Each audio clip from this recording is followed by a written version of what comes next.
ಬಂಧುಗಳೇ ನಮಸ್ಕಾರ. ನಾನು ಅಣ್ಣಪ್ಪ ಎಂ ಚಿಕ್ಕಾಗೋಡು. ಕ್ಷಮಿಸೋದು ಕಷ್ಟವೇ? ಹೌದಲ್ವಾ?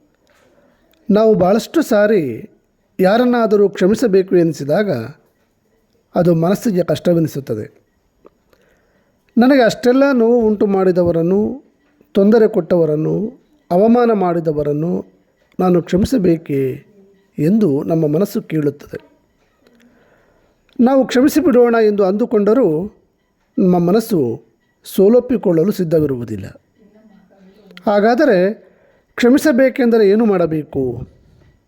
ನಾವು ಹಿಂದೆ ನಡೆದು ಹೋದ ಘಟನೆಯನ್ನು ಪದೇ ಪದೇ ನೆನಪಿಸಿಕೊಂಡು ನಮ್ಮ ವರ್ತಮಾನವನ್ನು ಗಾಯಗೊಳಿಸಿದರೆ ಆ ಗಾಯ ಭವಿಷ್ಯಕ್ಕೂ ಮುಂದುವರಿಯುತ್ತದೆ.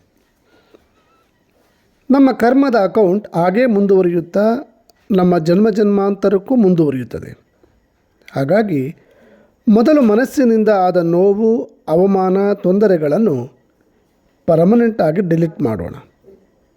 ಮನಸ್ಸು ಇನ್ನೊಮ್ಮೆ ಪರ್ಮನೆಂಟಾಗಿ ಡಿಲೀಟ್ ಮಾಡಲ್ಲ ಎಂದು ಕೇಳುತ್ತದೆ. ಎಸ್ ಎಂದು ಹೇಳಿ ಶಾಶ್ವತವಾಗಿ ಮನಸ್ಸಿನಿಂದ ಡಿಲೀಟ್ ಮಾಡಿಬಿಡಿ.